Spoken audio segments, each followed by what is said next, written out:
En este video veremos a cada persona ejecutada en los Estados Unidos en 2022.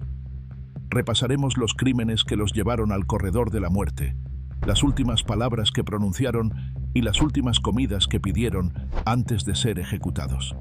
Pero antes de comenzar, cuéntanos en los comentarios si crees que los condenados a muerte deberían tener derecho a elegir su última comida o no.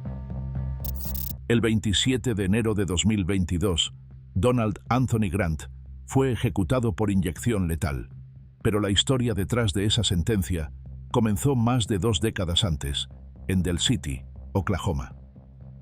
Era pleno verano, 18 de julio de 2001, cuando Donald entró a un hotel La Quinta fingiendo que buscaba trabajo. Pero eso solo era una excusa. Lo que realmente quería era dinero para pagar la fianza de su novia, y estaba dispuesto a matar para conseguirlo. Donald llegó preparado. Conocía el diseño del hotel, la ubicación de las cámaras y exactamente a dónde ir. No fue algo al azar, fue planeado. En la oficina principal se encontraba Brenda McElia, la gerente, de 58 años. Donald sacó una pistola y la obligó a entrar a un cuarto de almacenamiento. Allí le disparó en la cabeza y luego le cortó el cuello con un cúter, probando la cuchilla antes de pasar a su siguiente objetivo. Luego fue a la sala de descanso, donde estaba trabajando Suzette Smith, de 42 años. Donald exigió dinero de la caja registradora, y ella se lo entregó, con la esperanza de que eso fuera suficiente para salvar su vida. Pero no lo fue. Donald la llevó a la oficina de la gerente y le disparó 3 veces en la cara. Cuando ella siguió luchando por su vida, él la golpeó, la apuñaló, la golpeó con un monitor de computadora e intentó romperle el cuello. Murió en un charco de sangre, a solo unos metros de donde había caído Brenda. Después del ataque, Donald tomó objetos del bolso de Suzette y caminó hasta una tienda de descuentos cercana, donde tiró el arma y algunos cheques de viajero robados. Luego llamó un taxi para ir a casa de Cheryl Tubbs. Ese mismo día, usó el dinero para pagar la fianza de la otra mujer, Shlonda Gatewood, por solo $200. Unas horas más tarde, huyeron de Oklahoma en un auto robado y condujeron hasta Nueva York. Pero la fuga no duró. Donald fue arrestado un mes después y extraditado de regreso a Oklahoma, para enfrentar lo que se avecinaba. En agosto de 2001, Donald fue acusado de 2 cargos de asesinato en primer grado y 2 de robo. El Estado pidió la pena de muerte, basándose en factores agravantes. Mató a más de una persona, quería evitar el arresto, ya era un delincuente condenado y representaba una amenaza constante para la sociedad. En el caso de Suzette, además dijeron que el asesinato fue atroz, cruel e inhumano. Pero el camino al juicio no fue rápido. Tomó años de audiencias judiciales solo para determinar si Donald estaba mentalmente capacitado para enfrentar un juicio. Finalmente, en 2005, un jurado dictaminó que era competente, y más tarde ese mismo año lo declararon culpable de todos los cargos. Donald fue sentenciado a muerte por ambos asesinatos y enviado al corredor de la muerte, donde permanecería durante los siguientes 16 años. A medida que se acercaba la fecha de su ejecución, Donald solicitó morir por pelotón de fusilamiento, pero esa solicitud fue denegada. El 27 de enero de 2022, poco después de las 10 de la mañana, Donald fue amarrado a la camilla en la penitenciaría estatal de Oklahoma. Antes de su ejecución, se le ofreció su última comida: pollo con ajonjolí, 6 rollos primavera, arroz frito con camarones y una dona de manzana grande como postre. Pero como no había dona disponible, pidió otra cosa: 3 litros de helado de fresa. Fuera cual fuera la combinación, estaba listo. Cuando le preguntaron si quería decir unas últimas palabras, el mensaje de Donald salió entrecortado. Dios, yo puedo con esto, dijo. Brooklyn por siempre. Agregó, voy a irme al universo y luego volveré.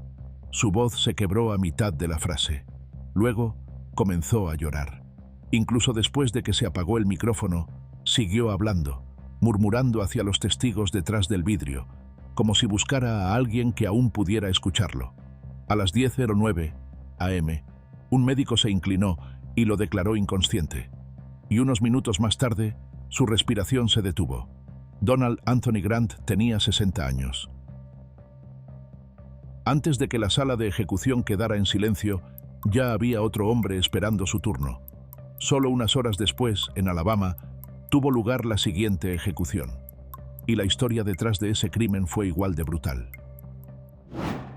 Era la noche antes del Día de Acción de Gracias, el 27 de noviembre de 1996, en Selma, Alabama. Matthew Reeves y algunos amigos tenían planes esa noche, no para celebrar la festividad, sino para robar a un narcotraficante. Pero sus planes se vinieron abajo cuando su auto se descompuso al costado del camino. Fue entonces cuando Willie Johnson, un desconocido que solo quería ayudar, pasó en su camioneta. Vio al grupo varado y se ofreció a remolcarlos hasta su casa. Matthew subió a la parte trasera de la camioneta. Y ahí debería haber terminado todo, con un simple gracias. Pero en lugar de eso, terminó en sangre. Cuando llegaron al camino de entrada, Matthew metió el brazo por la ventana trasera, levantó una escopeta y apretó el gatillo. Le disparó a Willie a quemarropa, matándolo al instante. Luego tomó el dinero de Willie, bajó del vehículo y lo dejó allí, desplomado sobre el volante de su propia camioneta. A la mañana siguiente, el Día de Acción de Gracias, el cuerpo de Willie seguía en el camión, exactamente donde lo habían dejado. Mientras su familia aún no sabía lo que había ocurrido, Matthew estaba de regreso en una fiesta, riendo y burlándose de cómo había muerto Willie. Los testigos lo vieron fingiendo bombear una escopeta, recreando el momento en que disparó como si fuera un chiste. Pero el tiempo se agotaba. Solo unas horas después, la policía localizó a Matthew y lo arrestó. Su hermano Julius y su amiga Brenda también fueron detenidos. Pero cuando comenzaron los interrogatorios, ambos afirmaron que fue Matthew quien apretó el gatillo. Y en julio de 1998, el tribunal estuvo de acuerdo. Matthew fue declarado culpable de asesinato capital y sentenciado a muerte. Los otros dos fueron condenados a cadena perpetua sin libertad condicional. Con los años, el equipo legal de Matthew luchó por anular la sentencia, señalando su discapacidad intelectual, argumentando que su coeficiente intelectual estaba en los 60, muy por debajo del promedio. Afirmaban que no podía comprender plenamente lo que estaba haciendo, ni durante el crimen, ni cuando se enfrentó al juicio y sus consecuencias. Pero los tribunales no estuvieron de acuerdo, y apenas un día antes de su ejecución, la Corte Suprema de los EU dio luz verde. El 27 de enero de 2022, Matthew Reeves fue ejecutado por inyección letal en Alabama. Pasó 23 años en el corredor de la muerte. Rechazó pronunciar palabras finales y no pidió una última comida especial. Así que comió lo mismo que los demás reclusos. Después, se le administraron las drogas y fue declarado muerto a las 9:24 p.m. Matthew Reeves tenía 44 años. Con las ejecuciones de enero completadas, la siguiente fue programada para el 17 de febrero. Veamos qué hizo este próximo recluso condenado a muerte. Era el Día de los Caídos, 30 de mayo de 2005, cuando Gilbert Postele tomó un rifle AK-47, subió a un vehículo junto a su hermano, su padre y un amigo, y se dirigió hacia una casa móvil en Oklahoma City. Gilbert creía que una de las personas que vivía allí, Donnie Swindle, había causado el accidente de motocicleta de su padre. No había pruebas, ninguna evidencia sólida. Pero para Gilbert, eso no importaba. Y lo que vino después fue algo planeado y brutal. Cuando llegaron, las 4 víctimas, Donnie Swindle, James Alderson, Terry Smith y Amy Wright, fueron obligadas a salir al patio, donde se les ordenó arrodillarse. Entonces, Gilbert abrió fuego, disparando más de 30 veces con el AK-47. En medio del caos, 2 víctimas intentaron huir, pero Gilbert les disparó por la espalda. Las 4 murieron en cuestión de minutos. La policía más tarde describió el ataque como un asalto relámpago, repentino, brutal y casi tan rápido como empezó. Después, Gilbert se deshizo de las armas y desapareció, creyendo que podía irse sin dejar rastro. Pero los investigadores rastrearon la camioneta de escape hasta Indiana, y unos meses después, Gilbert fue arrestado. Por los asesinatos de Amy Wright y James Alderson, recibió 2 sentencias de muerte. Por las otras 2 víctimas, fue condenado a cadena perpetua sin posibilidad de libertad condicional. Su hermano, David, también fue condenado pero recibió cadena perpetua. Su padre, Brad, nunca fue juzgado.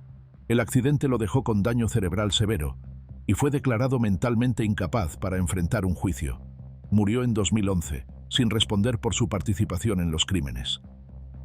En el juicio, su abogado defensor pintó un panorama sombrío: un coeficiente intelectual bajo, una infancia marcada por un padre violento y adicto a las drogas, y una madre que lo abandonó desde temprano.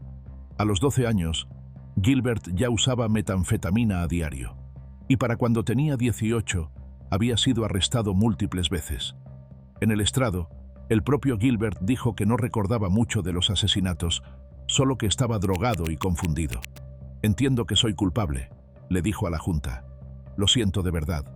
Pero para las familias, una disculpa no fue suficiente, y para la Junta de Libertad Condicional tampoco fue convincente. Gilbert pasó 13 años en el corredor de la muerte. En la mañana del 17 de febrero de 2022, Gilbert se sentó a comer su última comida: McDonald's, 20 nuggets de pollo, 3 papas fritas grandes, 2 sándwiches de pollo, una gaseosa y un frappe de caramelo. Rechazó pronunciar últimas palabras. A las 10:14 a.m., la inyección letal puso fin a su sentencia en Oklahoma. Gilbert Postele tenía 35 años. Ahora avancemos hasta abril de 2022, cuando se programó la siguiente ejecución. Veamos qué hizo este recluso del corredor de la muerte. El 27 de junio de 1990, en Houston, Texas, lo que comenzó como una parada de tráfico de rutina se convirtió en una pesadilla.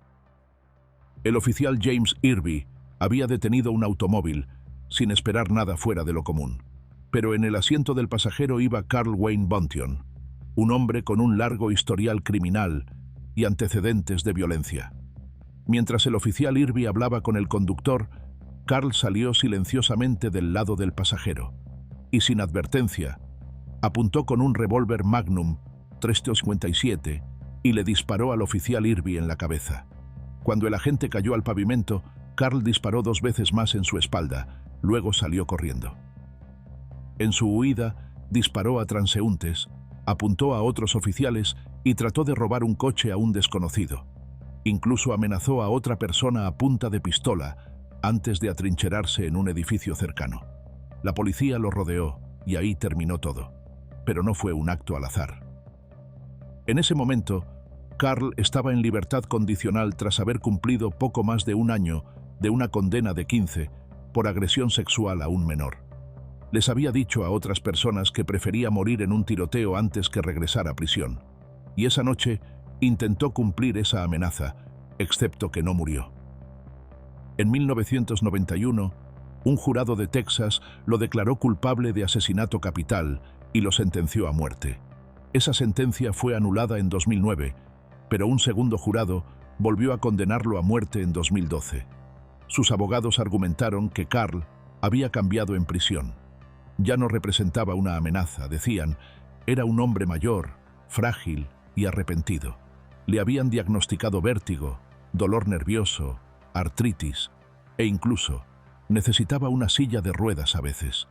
También afirmaba haber encontrado la fe religiosa durante sus décadas en el corredor de la muerte.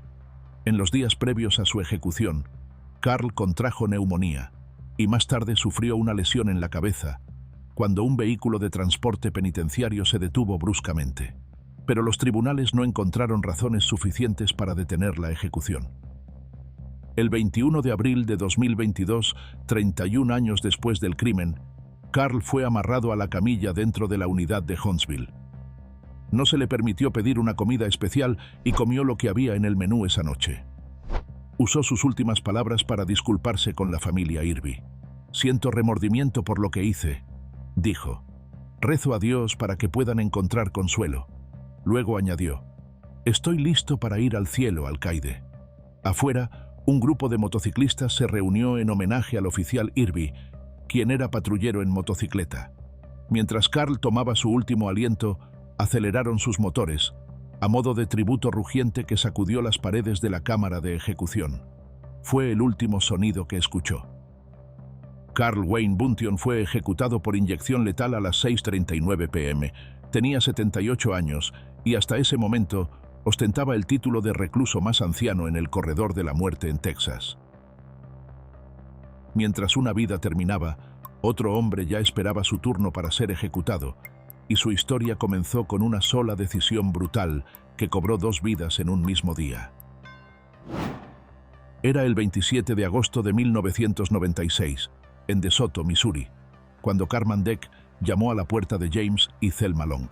Les dijo que necesitaba direcciones, pero era mentira.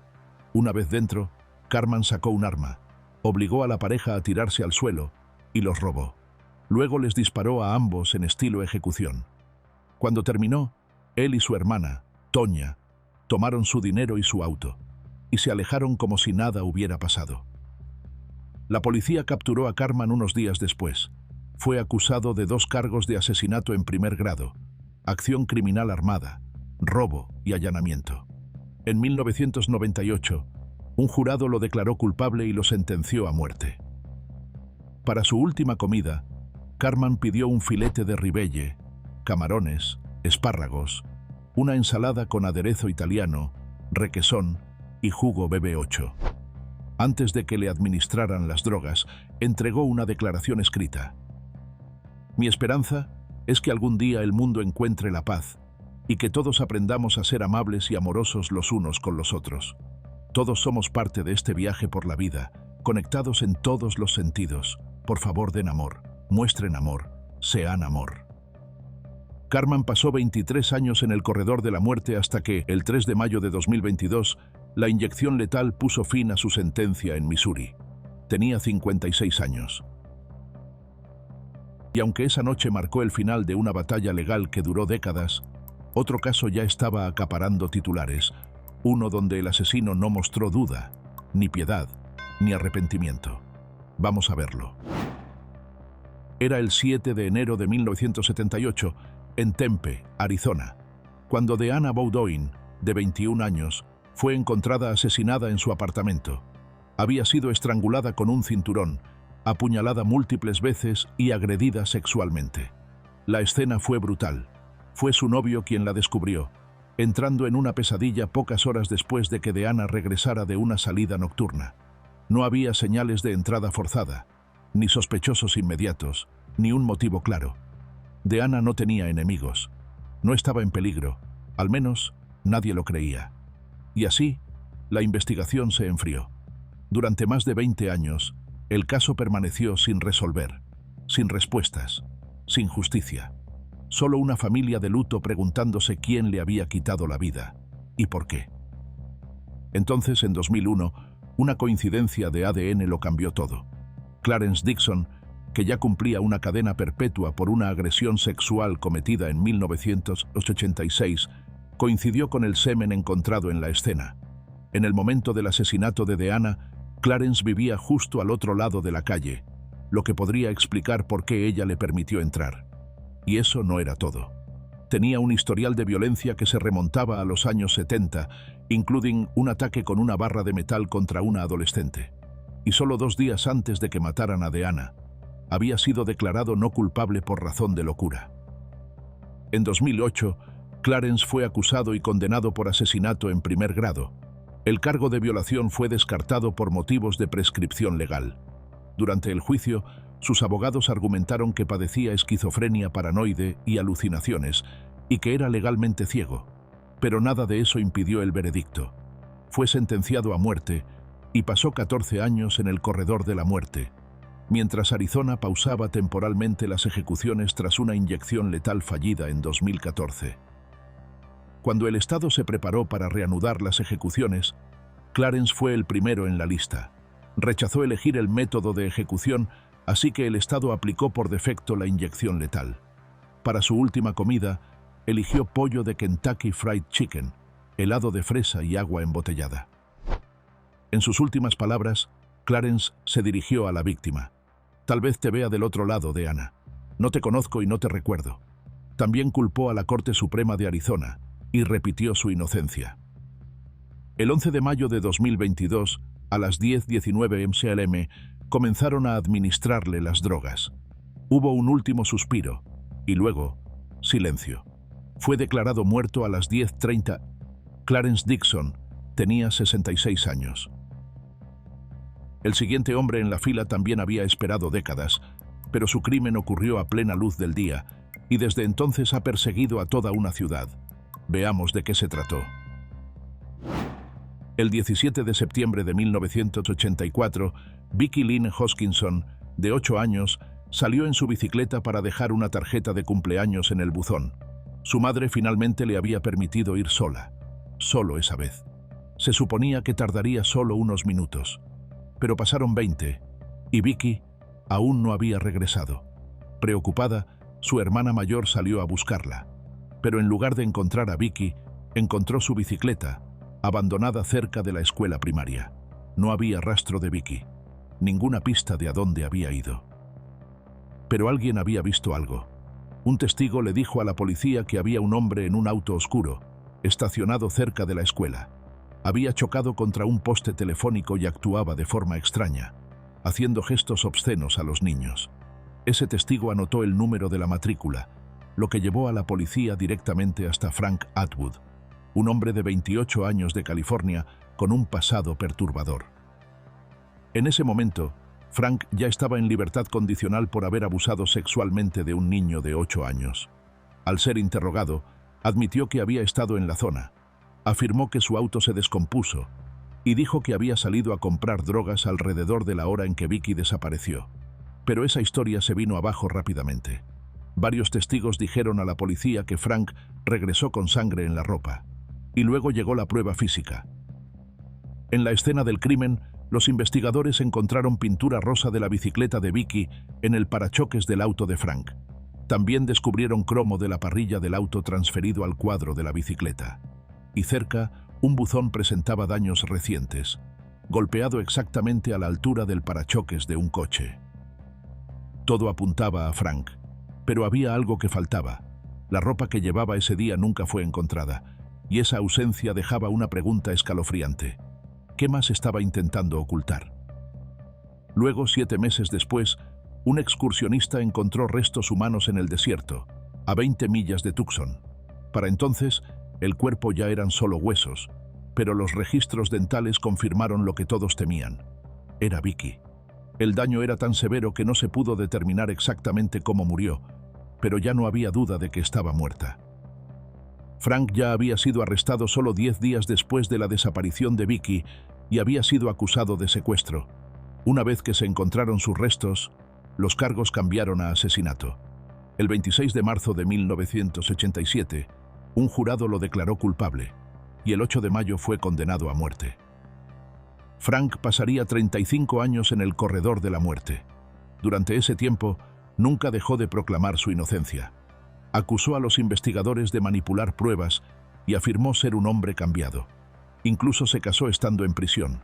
Se unió a la Iglesia Ortodoxa griega, obtuvo múltiples títulos universitarios e incluso publicó libros. Pero nada de eso importó al final. Su sentencia de muerte se mantuvo. Frank no eligió el método de ejecución, por lo que el Estado aplicó por defecto la inyección letal. Al principio rechazó su última comida, diciendo que estaba ayunando, pero más tarde cambió de opinión y aceptó una bandeja estándar. Incluía rebanadas de salami, mostaza, mantequilla de maní con mermelada, pan integral, una bolsa de totopos y agua con un sobre de jugo en polvo. Sus últimas palabras estuvieron llenas de citas bíblicas y gratitud, pero no ofreció disculpas a la familia de Vicky. Gracias, Padre Precioso, por venir hoy y guiarme en la fe. Rezo para que el Señor tenga misericordia de todos nosotros y que el Señor tenga misericordia de mí. Frank Atwood fue declarado muerto a las 10:16 am el 8 de junio de 2022. Algunos dicen que matar a un niño siempre debería llevar a la ejecución. ¿Estás de acuerdo? Déjanos tu opinión en los comentarios. Ahora continuemos con el siguiente caso. Era el 15 de agosto de 1994, en Birmingham, Alabama. Faith Hall acababa de terminar de hacer compras con una amiga. Era una tarde normal, hasta que se convirtió en una pesadilla. Regresaron al apartamento de la amiga, sin saber que Joe James, su exnovio, las había estado siguiendo. Cuando vieron su auto, entraron en pánico. Faith, su amiga y los hijos de su amiga corrieron al interior y empujaron muebles contra la puerta, con la esperanza de que fuera suficiente. Pero no lo fue. Joe forzó su entrada, con una pistola en la mano y furia en los ojos. Faith intentó calmarlo y le suplicó que se detuviera, por los niños, por la seguridad de todos. Pero Joe no había ido a hablar. Levantó el arma y apretó el gatillo. Una vez, 2 veces, 3 veces. Faith se dio la vuelta y corrió, pero él siguió disparando. El último disparo la alcanzó después de que ya había caído al suelo, como si quisiera asegurarse de que nunca se levantara. La relación había terminado meses antes, pero Joe no podía dejarla ir. La llamaba sin parar, se estacionaba frente a su casa y la amenazaba con matarla. Ella tenía miedo, y tenía todas las razones para sentirlo. Con el tiempo, presentó 4 denuncias ante la policía, cada una un intento desesperado por obtener ayuda. Pero ninguna de ellas evitó lo que ocurrió esa tarde, cuando él cumplió sus amenazas. Un jurado declaró a Joe culpable de asesinato capital en 1996 y el juez le impuso la pena de muerte. Pasó los siguientes 25 años en el corredor de la muerte y durante ese tiempo se convirtió al Islam. Su última apelación alegaba que no se le había dado una oportunidad justa para elegir el gas nitrógeno como método de ejecución, pero fue rechazada. También se le negó la clemencia, a pesar de que las hijas de Faith, que eran solo unas niñas pequeñas cuando ella fue asesinada, le rogaron al Estado que no ejecutara al hombre que les había quitado a su madre. Dijeron que lo habían perdonado. El día de su ejecución, el 28 de julio, Joe rechazó una comida final especial, y cuando le sirvieron el desayuno, sémola, huevos, mermelada, panecillos, jugo de naranja y pan, no lo tocó. También se negó a pronunciar últimas palabras. Pero lo que ocurrió dentro de la cámara de ejecución esa noche generó más preguntas que respuestas. La ejecución estaba programada para las 6 p.m., pero Joe no fue declarado muerto hasta las 9:27 p.m., más de 3 horas después. Una autopsia privada encontró señales de múltiples intentos fallidos de insertar vías intravenosas y perforaciones profundas en el músculo. Los testigos no pudieron confirmar si Joe estaba consciente, ya que sus ojos permanecieron cerrados todo el tiempo y su cuerpo no se movió. Fue ejecutado por inyección letal en Alabama. Joe Nathan James Jr. tenía 50 años. Y mientras el reloj avanzaba, otro recluso del corredor de la muerte ingresó a la cámara apenas 2 semanas después. Pero, ¿qué fue lo que hizo? El 8 de julio, un hombre que se hacía llamar Chan Lee llamó desde un teléfono público a una agente de bienes raíces, Mamie Sharpless. Dijo que acababa de mudarse desde Carolina del Norte y que quería visitar una casa adosada en el vecindario de Craig Ranch. Mamie y su esposo hicieron el viaje. Se estacionaron cerca de la casa modelo y esperaron. Poco después, llegó un Mustang blanco. El hombre al volante afirmó que no era Chan Lee, pero algo en él no cuadraba. Su corte de cabello al ras, su complexión robusta y su energía nerviosa se le quedaron grabados a Mamie, y más adelante lo reconocería en una sala de audiencias. Alrededor de la 1:10 p.m., una pareja entró en la casa modelo de D.R. Horton y de inmediato sintió que algo estaba mal. El lugar estaba hecho un desastre, muebles volcados y sangre acumulándose en el comedor. El rastro conducía hasta la cocina. Allí, en el suelo de baldosas, yacía el cuerpo de Sarah Walker, una agente de bienes raíces de 40 años. Había sido apuñalada 33 veces, golpeada en la cara e incluso mordida en el cuello. La autopsia contó el resto de la historia: heridas defensivas en los brazos, nariz rota y dientes destrozados. No fue solo un ataque. Fue una furia descontrolada. Sarah llevaba un Rolex esa mañana, pero cuando la policía llegó, ya no estaba. Tampoco su anillo. En su casa, encontraron la caja y el recibo donde los había dejado, pero el reloj en sí nunca fue hallado. En la escena, los investigadores encontraron una huella dactilar ensangrentada en la puerta principal, y bajo las uñas de Sara, rastros de ADN, todos señalando a un solo hombre, Kosul Chantacuman. Fue arrestado a inicios de septiembre y cuando lo interrogaron ya tenía una historia preparada. Afirmó que su coche se había averiado cerca de la casa modelo y que solo entró para tomar agua. ¿Y la sangre? Dijo que las cortaduras en sus manos eran viejas, tal vez por eso apareció allí. Pero el jurado no le creyó.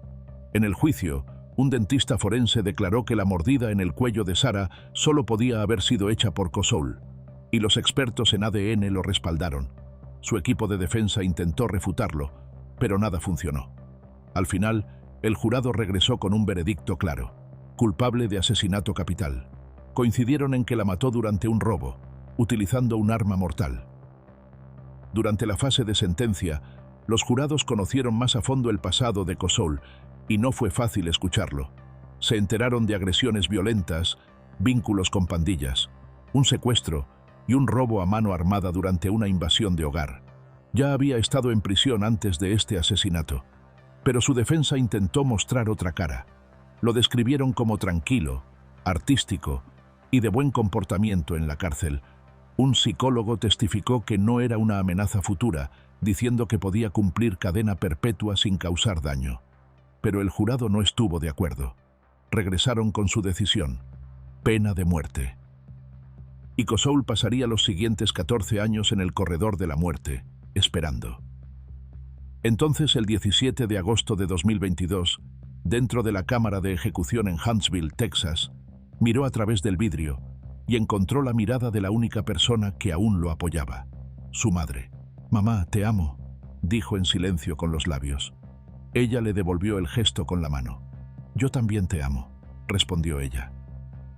Agradeció a Jesús, a los ministros de prisión y a quienes lo habían acompañado. A la familia de la señora Walker, dijo: «Rezo para que mi muerte les traiga paz». No se le permitió elegir una última comida especial, así que comió lo mismo que los demás reclusos. El pentobarbital fluyó por ambos brazos. Respiró 4 veces, jadeó y quedó inmóvil. Fue declarado muerto a las 6:33 p.m. Kosul Chantacuman tenía 41 años. Y no pasó mucho tiempo antes de que otro recluso fuera ejecutado. Veamos qué fue lo que hizo y qué eligió para su última comida. El 6 de marzo de 1997, en la ciudad de Oklahoma, Albert Hale, a solo una semana de cumplir 74 años, pasaba una mañana tranquila en casa, viendo televisión junto a un amigo más joven y compañero de trabajo llamado James Coddington. Los dos habían trabajado juntos durante años. Albert era conocido por su rutina, su presencia serena y su generosidad. James, que tenía solo 24 años en ese momento, estaba cayendo en picada, sumido en una recaída de cocaína y persiguiendo un estado que no podía sostener. Esa misma mañana, James había asaltado una tienda, pero no había conseguido lo suficiente, así que acudió a alguien en quien confiaba, Albert, y le pidió dinero. Pero Albert dijo que no, y le dijo a James que necesitaba dejar las drogas. No gritó, no discutió, solo dio una respuesta calmada y sincera. Y esas pocas palabras fueron lo último que dijo. Cuando James se dio la vuelta para irse, algo llamó su atención: un martillo que estaba cerca. Lo tomó, se giró y en un estallido repentino de violencia empezó a golpear. Le dio a Albert en la cabeza una y otra vez, sin detenerse hasta que el hombre que una vez lo ayudó yacía sin vida. Luego, James tomó $520 de la casa, salió por la puerta y desapareció. Todo por una dosis y por la negativa de un hombre a alimentarla. Para cuando su nombre volvió a aparecer, James Coddington ya había robado más de 6 gasolineras y tiendas. Pero la racha no duró mucho. Fue arrestado al día siguiente. El camino que lo llevó hasta ahí había sido brutal desde el inicio. James era uno de 9 hermanos. Su madre pasó la mayor parte de su infancia en prisión, y su padre era un alcohólico que causaba más daño que bien. Le daba cerveza en biberones, lo golpeaba hasta hacerlo sangrar, y gastaba cada centavo en alcohol. James creció con hambre, hurgando en basureros en busca de sobras para sobrevivir. A los 7 años, su padre también desapareció.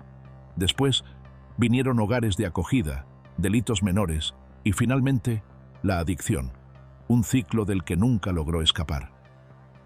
Cuando fue a juicio en 2003 por el asesinato de Albert Hale, James ya cumplía 6 cadenas perpetuas por una serie de robos. El jurado no dudó, lo sentenció a muerte. Pero en el corredor de la muerte, James cambió. Se mantuvo al margen, evitó problemas y poco a poco empezó a reconstruir lo que quedaba de sí mismo. Obtuvo su diploma GED, se mantuvo alejado de las drogas y trató, al menos tras las rejas, de convertirse en alguien distinto al hombre que levantó aquel martillo. Pero la fecha de su ejecución no cambió. En la mañana del 25 de agosto de 2022, James estaba acostado en la camilla en McAlester. Para su última comida, eligió 2 hamburguesas con queso, 2 sándwiches de pescado, papas fritas y un refresco grande. Mirando a los testigos, James dijo: «A toda mi familia, amigos, abogados, todos los que han estado a mi lado y me han querido, gracias. Gobernador Stitt, no lo culpo y lo perdono». Nunca mencionó a Albert por su nombre. Los medicamentos ingresaron a su cuerpo y a las 10:16 James Coddington fue declarado muerto. Tenía 50 años. Se fue, y no pasó mucho tiempo antes de que otro nombre lo siguiera. Pero, ¿qué hizo ese otro hombre para merecer la pena de muerte? El 19 de julio de 2004, Pablo Castro terminaba otro turno en el Times Market de Corpus Christi, Texas. Era algo rutinario.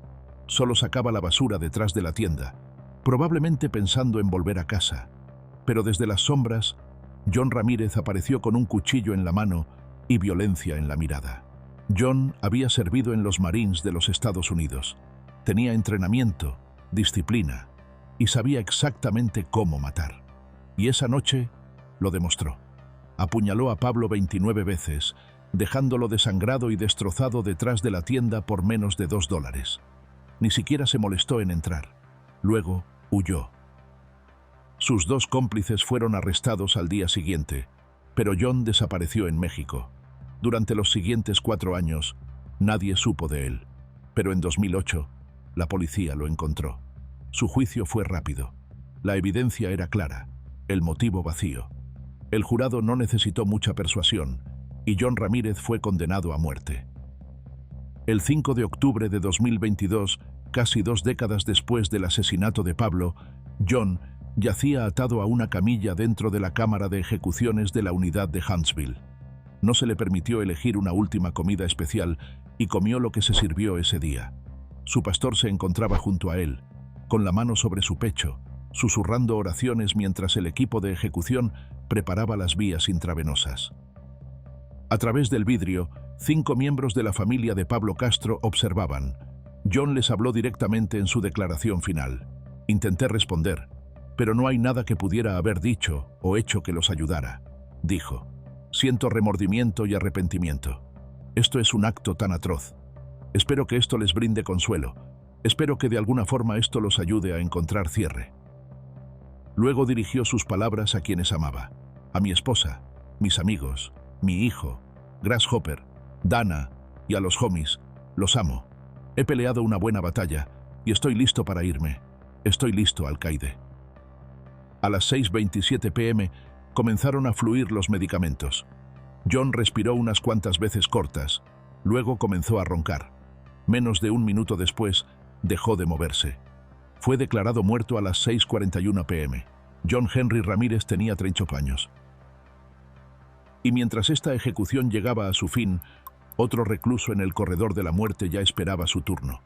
Pero, ¿qué fue lo que hizo? Ocurrió apenas unos días antes de Navidad, el 20 de diciembre de 2002. Benjamin Cole estaba sentado en la sala con su hija bebé, Brianna, que tenía solo 9 meses. Era solo una bebé, llorando como lo hacen los bebés. Pero Benjamin no estaba en un estado mental estable. Había recaído en el consumo de drogas, y su mente estaba nublada, errática. Más temprano ese mismo día, ya había robado una tienda, desesperado por conseguir dinero para alimentar su adicción. Y esa noche, mientras Brianna seguía llorando, algo dentro de él se rompió. Cualquier sentido de autocontrol que le quedara, desapareció.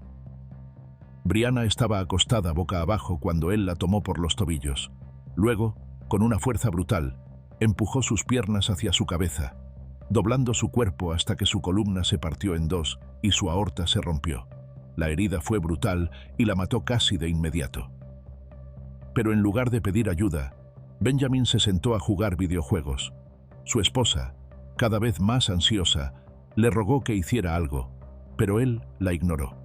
Para cuando llegaron los servicios de emergencia, Brianna ya había fallecido, y Benjamin no dijo nada.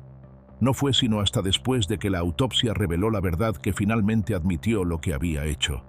Y cuando los detectives le dijeron que la muerte había sido clasificada como homicidio, su respuesta no fue de sorpresa ni de arrepentimiento. Fue fría y calculadora. ¿Cuántos años me van a dar? Pero no iban a ser años. Un jurado lo declaró culpable de asesinato en primer grado y lo condenó a muerte. Y esta no era la primera vez que Benjamin cruzaba la línea. Años antes, había sido condenado por abusar de su hijo pequeño. El jurado no solo vio a un asesino, vio un patrón, y calificaron el asesinato de Brianna como especialmente cruel. Durante casi 2 décadas, Benjamin permaneció en el corredor de la muerte. Sus abogados argumentaron que padecía una enfermedad mental y que no debía ser ejecutado. Dijeron que sufría delirios, que vivía en su propio mundo, incapaz de comprender lo que ocurría. Pero los tribunales no estuvieron de acuerdo. Dijeron que él sabía distinguir entre el bien y el mal y que la ejecución seguiría adelante. En la mañana del 20 de octubre de 2022, Benjamin rechazó la presencia de un asesor espiritual. Tampoco quiso que sus abogados estuvieran presentes. Los guardias dijeron que él se llamaba a sí mismo un super-duper Jesús mesiánico hiperbólico y que creía ser un Mesías que resucitaría en 3 días. Para su última comida, eligió un menú religioso, lasaña vegetariana, una ensalada, una tortilla y un sobre de bebida de frutas. En sus últimas palabras, no se dirigió a la familia de Brianna. En su lugar, dio un discurso religioso de 2 minutos. «Elijan a Jesús mientras todavía puedan», dijo. «Mantengan los ojos abiertos, estén preparados en todo momento». Luego pidió a Jesús que recibiera su espíritu. Benjamin fue ejecutado por inyección letal a las 10:22. Tenía 57 años. Uf, eso fue brutal. Pero espera a escuchar lo que hizo el siguiente hombre. Era noviembre de 2003 en White House, un rincón tranquilo del este de Texas. Tracy Betty acababa de mudarse nuevamente con su madre, Carolyn Click, de 62 años. No era la primera vez que vivían juntos, y tampoco era la primera vez que las cosas salían mal. Su relación siempre había sido conflictiva, discusiones constantes, largos silencios y arrebatos repentinos que podían pasar de tensos a explosivos en segundos. Pero ese día, la pelea no terminó en silencio, terminó en asesinato. Dentro de su casa rodante, tras otra discusión acalorada, Tracy estranguló a su propia madre. No llamó a emergencias, no intentó salvarla. En lugar de eso, enterró a Carolyn en una tumba poco profunda detrás de la casa, la cubrió y se alejó como si nada hubiera pasado. En los días siguientes, vació su cuenta bancaria, compró drogas y se hundió en el alcohol, como si su vida y su muerte no significaran absolutamente nada. Cuando la policía finalmente encontró el cuerpo de Carolyn, escondido a solo unos pasos de la puerta trasera, todas las sospechas recayeron en su hijo. Tracy fue arrestado, juzgado y declarado culpable de asesinato. Los fiscales le dijeron al jurado que esto no había sido simplemente una muerte. Fue fría, calculada y cruel. Tracy no reportó su fallecimiento. Simplemente la enterró como si fuera basura y siguió viviendo como si ella nunca hubiera existido. Tracy tenía un pasado violento y no era ajeno a la prisión. Ya había estado preso antes por agredir a otras personas, incluso a miembros de su propia familia. Así que, cuando el jurado escuchó los detalles de lo que le hizo a su madre, no dudaron. En 2004, un juez lo hizo oficial. Tracy Betty moriría por inyección letal. Con el paso de los años, enfrentó 3 fechas de ejecución, cada una pospuesta. Pero después de 18 años en el corredor de la muerte, el final llegó. El 9 de noviembre de 2022, Tracy fue ejecutado en la unidad de Huntsville, en Texas. No se le permitió pedir una última comida especial, y comió lo que estaba en el menú de esa noche. Esa noche, fue llevado a la cámara con una larga barba blanca y el cabello gris hasta los hombros. Un capellán de la prisión colocó una mano en su pecho y pronunció una breve oración. Cuando le preguntaron si tenía últimas palabras, Tracy se quebró. Su voz se cortó mientras miraba a través del vidrio hacia su esposa. «Solo quiero agradecer», dijo, luchando por contener las lágrimas. «No quiero dejarte, amor. Nos vemos cuando llegues. Te amo». Le lanzó un beso con los labios. Luego dirigió unas palabras a los demás condenados a muerte. «Los amo, hermanos. Nos vemos del otro lado». Entonces el sedante empezó a hacer efecto. Tracy respiró hondo 2 veces, murmuró algo que nadie pudo entender, y luego comenzó a roncar. 17 minutos después, a las 6:39 p.m., fue declarado muerto. Tracy Beatty tenía 61 años. Y apenas 7 días después, ya estaba programada la siguiente ejecución. Pero, ¿qué fue lo que hizo ese hombre? Era la víspera de Año Nuevo de 1980 en Phoenix, Arizona. Dentro de una casa tranquila, William Redmond, su esposa Marilyn y la madre de ella, Helen Phelps, terminaban el día, preparando comida, ordenando la casa y alistándose para una pequeña reunión para recibir el nuevo año. Alrededor de las 8 p.m., alguien tocó la puerta. William la abrió, pensando que era uno de sus invitados, pero no lo era. Y segundos después, todo cambió. 3 hombres irrumpieron a la fuerza, sin máscaras, solo armas y malas intenciones. Marilyn fue sacada de la cocina y llevada a empujones al dormitorio, donde ya vio a su madre boca abajo sobre la cama, con las manos atadas. Los intrusos querían armas y dinero. William les dio una billetera, y Marilyn les dijo dónde estaba el resto del efectivo. Pero no importó. Los 3 fueron atados y amordazados con calcetas sacadas de un cajón. «Ya no los necesitamos». Y así, la noche pasó de ser una celebración a convertirse en puro horror. William fue ejecutado de un disparo en la cabeza. Helen también. Marilyn fue la última en recibir un disparo. Pero no murió. Sobrevivió, aunque apenas. Y su supervivencia iniciaría uno de los casos de pena capital más largos y polémicos en la historia de Arizona. Le dijo a la policía que había visto los rostros de los atacantes y los identificó a los 3: Edward McCall, un ex policía, William Bracey y Murray Hooper. La policía dijo rápidamente que no se trataba de un robo al azar. Lo calificaron como un asesinato por encargo, parte de una conspiración empresarial. Con los años, el caso se volvió un enredo de acusaciones, juicios fallidos y condenas anuladas. Uno de los presuntos autores intelectuales fue asesinado. Otro quedó libre tras 5 juicios. Uno de los cómplices hizo un trato y salió libre. Y 2 de los autores materiales murieron en prisión. Pero Murray Hooper sobrevivió a todos. Pasó 40 años en el corredor de la muerte, manteniendo su declaración de inocencia hasta el final. Sus abogados lucharon con fuerza.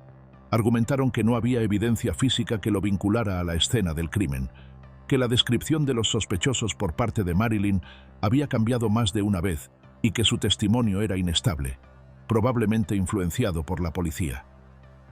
Pero nada de eso importó al final. No fue suficiente para detener lo que venía. El 16 de noviembre de 2022, Murray fue llevado desde su celda a la cámara de ejecución en la prisión estatal de Florence. Para su última comida eligió pollo de KFC, macarrones con queso, cheesecake y helado. Los testigos observaron mientras el equipo de ejecución luchaba por encontrarle una vena. Murray se giró hacia la galería y dijo: ¿Pueden creer esto? Luego, de nuevo, ¿qué está tardando tanto? Trajeron un segundo kit médico y al final insertaron la línea intravenosa a través de su vena femoral, un procedimiento doloroso que dejó sangre visible. Nadie de las familias de las víctimas asistió, y nadie del círculo de Murray estuvo presente tampoco. Antes de comenzar, Murray habló una última vez. Su voz fue firme. «Ya todo está dicho. Que se haga. A todos mis abogados y seres queridos, no estén tristes por mí, no lloren, no digan adiós, sino hasta luego. Vamos allá». 10 minutos después, a las 10:34 am, fue declarado muerto. Murray Hooper tenía 76 años. Pero eso no fue todo. Ese mismo día, en Texas, otra ejecución estaba programada. Stephen Barbie esperaba sus últimos momentos. Pero, ¿qué fue lo que hizo? Era febrero de 2005 y Lisa Underwood tenía todas las razones para sonreír. Estaba embarazada de 8 meses, organizando su baby shower y rodeada de amigas que no podían esperar para celebrar la llegada del bebé. Su familia ya tenía todo listo. Pero Lisa nunca apareció. La última vez que alguien la vio fue esa mañana de sábado. Lisa vivía en una casa acogedora junto a su hijo Jaden, de 7 años. Cuando la policía llegó, no encontraron señales de entrada forzada. Los zapatos de Jaden seguían junto a la chimenea, justo donde siempre los dejaba. Sus gafas, intactas, estaban al lado de su cama. Pero en la sala, algo estaba terriblemente mal. Había sangre. En la alfombra, en los muebles. Suficiente para saber que algo horrible había ocurrido dentro de esa casa. A solo 2 condados de distancia, un agente vio a un hombre caminando solo por un camino de servicio lleno de lodo. Estaba empapado, cubierto de suciedad y actuando de forma extraña. Cuando el agente lo detuvo, el hombre dio un nombre falso y luego salió corriendo. Ese hombre era Stephen Barbie. Stephen había salido con Lisa el año anterior, y cuando ella le dijo que estaba embarazada, le aseguró que el bebé era suyo. Él lo negó. Dijo que se había hecho una vasectomía, pero su comportamiento decía otra cosa. Primero, entró en pánico. Luego, empezó a planear. Ese mismo fin de semana, el SUV de Lisa fue encontrado sumergido en un arroyo. Las ventanas bajadas, la cajuela abierta, productos de limpieza tirados en la parte trasera. Y el lugar, muy cerca de donde Stephen huyó de la gente. Era claro, no estaba perdido, estaba borrando sus huellas. Cuando los detectives finalmente lo alcanzaron, Stephen lo negó todo. Dijo que no había visto a Lisa en meses. Pero la verdad salió a la luz, en el baño de una estación de policía, nada menos, con un detective justo a su lado. Stephen confesó en voz baja. Dijo que había presionado el rostro de Lisa contra la alfombra, asfixiándola hasta que dejó de respirar. Luego se volvió hacia Jaden. Solo tenía 7 años. Le tapó la nariz y la boca con la mano, hasta que también murió. Stephen dijo que Lisa iba a arruinar su vida, su matrimonio y su imagen. Y en lugar de enfrentarlo, los mató a los dos. Después de confesar, Stephen llevó a los detectives a una tumba poco profunda, donde había enterrado a Lisa y Jaden uno al lado del otro. Para entonces, el daño ya estaba hecho. Un jurado escuchó cómo los fiscales expusieron todo, cómo había mentido, huido y luego guiado personalmente a la policía hasta los cuerpos. Sus propias palabras, su conocimiento de detalles que nadie más podía saber, pintaron un cuadro en el que el jurado creyó. Durante la sentencia, los fiscales revelaron más. Su exesposa, Teresa, testificó y habló de 4 ocasiones en que Stephen la había agredido. Hubo un ataque por furia al volante y un caso de acoso verbal contra una excompañera de trabajo que lo había rechazado. Tenía un patrón: control, rabia y violencia cuando las cosas no salían como él quería. El jurado lo vio con claridad y lo declaró culpable de asesinato capital. Fue condenado a muerte. El 16 de noviembre de 2022, casi 18 años después de la muerte de Lisa, Jaden y el bebé no nacido, Stephen fue llevado a la cámara de ejecución en Huntsville, Texas. No se le permitió elegir una última comida especial y comió lo mismo que los demás presos ese día. Rechazó hablar con sus abogados o con testigos especiales. Solo agradeció a Dios, a su ministro y a sus seres queridos. Solo quiero que todos tengan paz en el corazón. Hagan su eternidad con Jesús. Denle gloria en todo lo que hagan. Estoy listo. La dosis letal de pentobarbital entró en su cuerpo a las 7:09 p.m. Fue declarado muerto a las 7:35. Stephen Barbie tenía 55 años. Pero el corredor de la muerte no había terminado. 2 días después, ya estaba programada la siguiente ejecución. ¿Qué fue lo que hizo ese hombre? ¿Y cómo fueron sus últimos momentos? Vamos a verlo. El 13 de noviembre de 1993, el pequeño Adam Brumhall, de tan solo 3 años, Ya había sido acostado en su cama por su tía antes de que ella saliera de la casa esa noche. Su madre, Stacy, dormía, pero su novio, Richard Fairchild, un exmarín, seguía despierto y completamente borracho. Había estado bebiendo desde temprano por la tarde y al llegar la noche ya iba por su segundo paquete de 6 cervezas. En algún momento intentó propasarse con la hermana de Stacy, de 17 años. Cuando ella lo rechazó, no solo reaccionó con furia, la amenazó con matar a quien viniera a recogerla. Y luego, horas después, Adam empezó a llorar. Ese sonido despertó algo en Richard. Al principio, intentó gritarle, pero el llanto no cesaba. Entonces perdió el control. Golpeó a Adam. Una vez, luego otra. Le destrozó el rostro, le reventó el labio, le perforó el tímpano. Pero eso no fue todo. Richard agarró al niño y presionó su pecho y su espalda contra un calefactor de pared, quemándole la piel. Adam gritaba, pero Richard no se detuvo.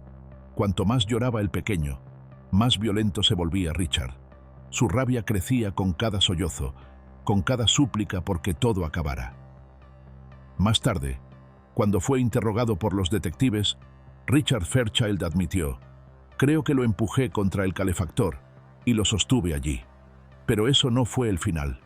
El golpe final llegó cuando Richard arrojó a Adam contra una mesa plegable. Fue entonces cuando el niño dejó de respirar. Cuando la madre de Adam se despertó y vio lo que había pasado, Richard finalmente llamó al 911. Los médicos hicieron todo lo posible por salvarlo, pero era demasiado tarde. Adam murió en el hospital, su pequeño cuerpo cubierto de moretones. La autopsia reveló 26 lesiones distintas, algunas en la cabeza, otras repartidas por sus brazos, piernas y torso. La causa oficial de muerte: traumatismo contundente. Al principio Richard dijo que Adam se había caído, que se había golpeado con la mesa mientras jugaba, pero las heridas no coincidían con esa versión. Y cuando se le presentaron los hechos, confesó. Dijo que el niño no paraba de llorar, que el alcohol se había apoderado de él. Pero esas palabras no borraban lo que había hecho. El juicio llegó 2 años después, y los fiscales no solo hablaron de lo ocurrido, se centraron en cómo lo hizo. Las quemaduras en el cuerpo de Adam, los golpes repetidos, la forma en que Richard se volvió frío y callado después, como si nada hubiera pasado. El jurado escuchó a un psiquiatra explicar cómo años de alcoholismo habían dañado la mente de Richard, pero eso no bastó para convencerlos. En 1996, el jurado dictó su veredicto. Richard Fairchild fue condenado a muerte. El proceso de apelación se prolongó durante décadas. Con los años, los abogados de Richard argumentaron que él sufría daño cerebral, que su pasado, marcado por abusos, alcoholismo y trauma, lo había llevado por un camino de destrucción. Pero los tribunales rechazaron todos los recursos. Sus seguidores creían que había cambiado. Decían que la prisión lo había suavizado, que rezaba todos los días por Adam y que cargaba con una profunda culpa por lo que había hecho. Pero al final, nada de eso bastó para detener la ejecución. El 17 de noviembre de 2022, Richard Fairchild cumplió 63 años. Pasó su último cumpleaños solo, en el corredor de la muerte, esperando que el reloj llegara a 0. Para su última comida, eligió 2 hamburguesas Quarter Pounder con queso, papas grandes, una Coca-Cola, un pastel de calabaza y un bote de helado de chocolate. Esa mañana, dentro de la cámara de ejecución en McAlester, Oklahoma, Richard Fairchild enfrentó sus últimos momentos. Cuando le preguntaron si quería decir unas últimas palabras, habló en voz baja. «Hoy es un día para Adam. Justicia para Adam». Se dirigió a la madre y la abuela de Adam y les pidió perdón. Dijo que había vivido con la culpa durante 29 años. Agradeció a sus abogados, al personal penitenciario, y pidió a los presentes que no lloraran por él. «Estoy en paz con Dios», dijo. «Voy camino a casa, con mi Padre Celestial». A las 10:11 de la mañana, los fármacos letales comenzaron a fluir por sus venas, y 13 minutos después, a las 10:24, Richard Fairchild fue declarado muerto. Eso fue brutal. Continuemos con el siguiente. El 5 de julio de 2005, En el vecindario de Meacham Park en Kirkwood, Missouri, Kevin Johnson, de 19 años, tomó una decisión que acabaría con una vida y sellaría el destino de la suya. Esa tarde, la policía fue a buscar a Kevin por una violación de libertad condicional. Mientras los oficiales revisaban su casa, el hermano menor de Kevin, de 12 años, conocido por su apodo Bam Bam, colapsó repentinamente en la habitación contigua.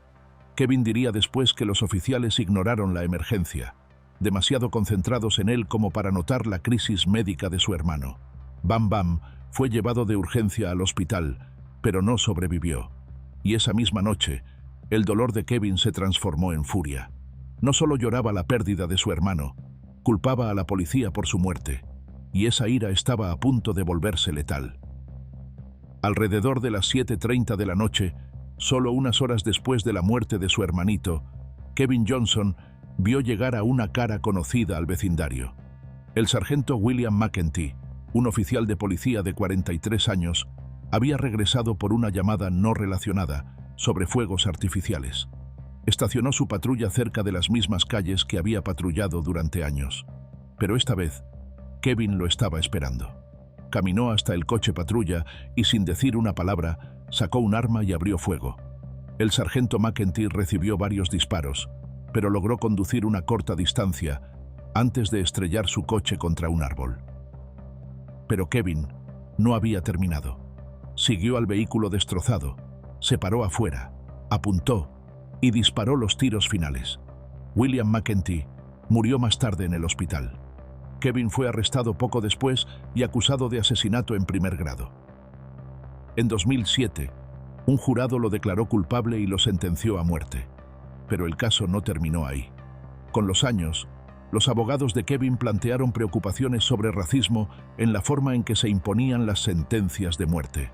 Señalaron el historial del fiscal anterior, cómo buscaba la pena de muerte con más frecuencia cuando acusados negros eran señalados por matar a víctimas blancas. Los tribunales revisaron esas alegaciones, pero al final no detuvieron la ejecución. Kevin Johnson pasó 17 años en el corredor de la muerte. Cuando llegó su último día, Kevin rechazó la última comida y no comió nada antes de la ejecución, temiendo defecarse cuando se le administrara la inyección letal. Cuando le preguntaron si tenía algo que decir, Kevin simplemente respondió, sin comentarios. Pero momentos antes de que se le administraran las drogas, habló en voz baja con el reverendo Darryl Gray, un consejero espiritual que fue autorizado a estar en la sala. Leían escrituras y oraban. En su última entrada de diario, escribió: «Aunque mi lucha ha terminado, la lucha por esta causa nunca morirá. Sigan enfrentando al racismo. Sigan cambiando la narrativa». Según el reverendo, Kevin dijo que estaba listo, que tenía muchas ganas de ver a Bam Bam otra vez. Kevin Johnson fue ejecutado por inyección letal en Missouri el 29 de noviembre de 2022. Fue declarado muerto a las 7:40 p.m. Tenía 37 años. Y eso nos lleva al último recluso ejecutado en 2022. El 22 de junio del año 2000, en el pequeño pueblo de Dorsey, Mississippi, Lesa Gray, de 16 años, nunca regresó a casa después de su trabajo de verano. Acababa de terminar su turno en el restaurante de su tío cuando su coche sufrió una ponchadura. Era tarde y estaba sola. Fue entonces cuando Thomas Loden se detuvo. Tenía 35 años, era reclutador del cuerpo de Marines y le dijo que no se preocupara, que él estaba ahí para ayudar. Le dijo que era un marín, pero lo que vino después no tuvo nada de honorable. Thomas obligó a Lesa a subir a su camioneta y durante las siguientes horas la mantuvo cautiva. La violó, grabó parte del abuso y al amanecer la mató. La estranguló y sofocó hasta que dejó de respirar. Luego, como si no valiera nada, escondió su cuerpo debajo de un asiento, dejándola atada, sin vida y despojada de todo. Ese mismo día, la policía encontró a Thomas al costado de una carretera, cubierto de sangre. Tenía cortes en las muñecas y en el pecho tenía grabadas dos palabras escalofriantes: «Lo siento». Cuando los oficiales registraron su camioneta, encontraron el cuerpo sin vida de Lesa. Thomas confesó de inmediato. Ni siquiera pidió un juicio conjurado. En septiembre de 2001, se declaró culpable de violación, abuso sexual y asesinato capital. El juez lo sentenció a muerte y le agregó 150 años por los otros cargos. Thomas pasó 21 años en el corredor de la muerte, esperando la sentencia que nunca intentó detener. Para su última comida, pidió chuletas de cerdo fritas, quimbombó frito, un camote al horno, cobbler de durazno con helado de vainilla francesa, panecillos con melaza y un té dulce Lipton. Según el personal, se lo comió todo. Justo antes de que se le administraran las sustancias, Thomas se dirigió directamente a la familia de Lesa. Dijo que esperaba que pudieran encontrar paz y volvió a pedir perdón. Luego terminó con 3 palabras suaves en japonés: te amo. Thomas fue declarado muerto a las 6:12 p.m. el 14 de diciembre de 2022. Thomas Loden Jr. tenía 58 años. Eso concluye todas las ejecuciones llevadas a cabo en 2022. Y si te gustó este video, no te pierdas el siguiente, porque justo cuando creías que no podía ser peor, sí, puede. Y los próximos casos son aún más perturbadores.